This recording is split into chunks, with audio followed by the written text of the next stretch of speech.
সাধারণ দর্শকদের থেকে তোমার রিয়াকশনটা কেমন থাকে, মানে রিগার্ডিং তুমি কেমন পাও, যে কনসেপ্টটা খুব ভালো হয়েছে নাকি শুধু দেখতে খুব ভালো হয়েছে?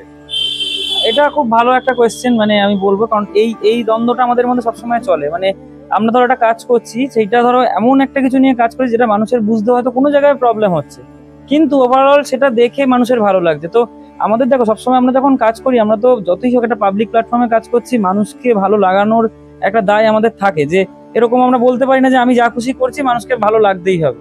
তো সেই জায়গা থেকে দেখো, আমরা যখন একটা কাজের মধ্যে তার একটা মডার্ন রূপ দিচ্ছি, বা সেখানে রোবোটিক্স ইউজ করছি, বা ধরো কিছু প্রজেকশন ইউজ করছি, সেগুলো একটু নতুন ভাবে ইউজ করি। কারণ আমাদের ওই একটা কিছু করে চালিয়ে দিলাম বা জায়গা ভরাট করতে হবে, ব্যাপারটা সেরকম নয়।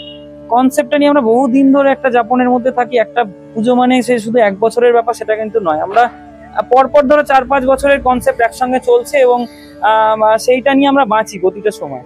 তো সেই জায়গা থেকে আমরা যখন সেটার একটা প্যান্ডেলে এসে এই কাজটার রূপ দিই, তখন আমাদের এটাই প্ল্যান থাকে যে দেখো, আমরা প্রথমে এক নান্দনিকতার ব্যাপারটা, যে আমরা দেখতে খুব নান্দনিক সুন্দর হবে, এবং তার মধ্যে কিভাবে আমাদের এই এই ছোট ছোট জিনিসগুলো, বা এই একটা প্রজেকশন বলো, একটা পারফরমেন্স বলো, এগুলো কি করে ইম্প্যাক্ট ফেলবে মানুষের মনে, সেগুলো কিন্তু আমরা চিন্তা করি। মানে তুমি এক কথায় বলতে পারো যে মানুষের কনসেপ্ট ভালো লাগা এবং পুরো পুজোটাকে দেখে ভালো লাগা, এই দুটোই কিন্তু খেয়াল আমরা রাখি, এবং চেষ্টা করি দুটোকে মার্চ করে একটা ভালো কাজ করা।